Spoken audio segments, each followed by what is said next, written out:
Salut tout le monde, c'est Matt, bienvenue sur la chaîne d'Adness TV pour cette nouvelle chronique de review, le « En gros, c'est quoi ça ?»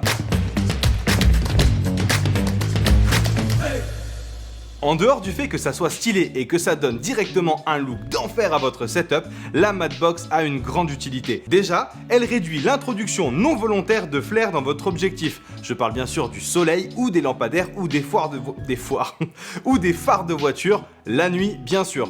Si comme nous, vous avez tendance à utiliser des objectifs vintage anamorphiques, je vous recommande vivement l'utilisation de la Mattbox car ces objectifs-là à l'époque avaient très rarement des traitements anti-reflets. Vous pouvez aussi utiliser les Mattbox en guise de parapluie ou de paraneige, comme il a été le cas pour nous sur ce court-métrage. Grâce à quoi, me direz-vous? Grâce à ces systèmes de volets. Alors la Mattbox la plus courante que vous pouvez trouver sur des plateaux de cinéma ou sur des tournages de pub, c'est celle-ci, la Mattbox conventionnelle à 3 panneaux.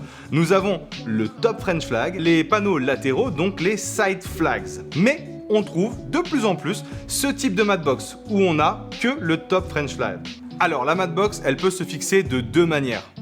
En tout cas de deux manières connues. Soit sur des tiges rods, soit directement sur l'objectif. Alors pourquoi l'un, pourquoi l'autre? Bah c'est assez simple en fait. Dans le cinéma ou dans les grosses productions, on utilise la plupart du temps, quand je dis on, bien sûr je parle des chefs-op, utilisent la plupart du temps des focales fixes. Donc une Mattbox montée sur tige rod sera bien plus rapide et bien plus efficace puisqu'il suffira de déclipser l'objectif et de le remplacer par le suivant et de reclipper la Mattbox sur les tiges rods. Voilà, tout simplement. Si vous utilisez maintenant, comme la plupart des vidéastes et des nouveaux créateurs de contenu, des objectifs qui pompent, qui zooment, qui font une extension, comme celui-là par exemple, vous imaginez bien que la Mattbox, à chaque fois il faudra la déplacer si je veux passer de 24 à 50, de 50 à 70 et c'est une vraie tanasse. Donc en fait, on a ce nouveau type de Mattbox qui vient se fixer directement à l'objectif. Et en plus c'est vachement cool parce que c'est livré avec 4 tailles différentes. Comment ça se passe? C'est assez facile, il suffit de visser un premier cerclage sur l'optique et de venir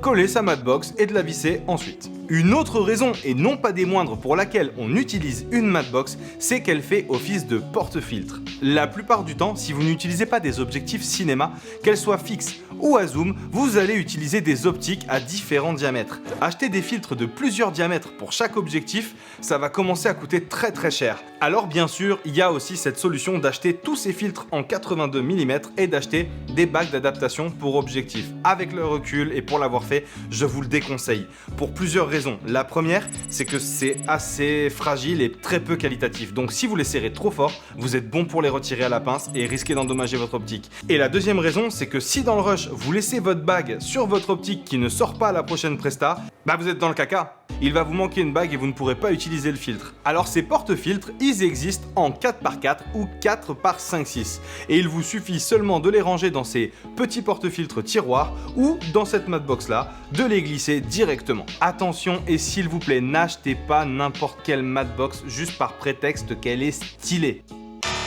Déjà, partez sur du métal, de l'aluminium ou du carbone. Pour un bon rapport qualité-prix, vous pouvez trouver du Small Rig ou du Tilta. Évidemment, il y a plein de marques, du bien meilleur et du bien pire. Je vous mets les liens dans la description. Voilà, j'espère que ce review vous a été utile et que grâce à lui, vous pourrez choisir correctement votre prochaine Mattbox. Si c'est le cas, n'hésitez pas à nous lâcher un petit like, ça fait toujours plaisir. Abonnez-vous à la chaîne, la petite cloche pour être notifié et on se retrouve bientôt dans les prochaines reviews du En gros, c'est quoi ça? Ciao ciao. Ça vient.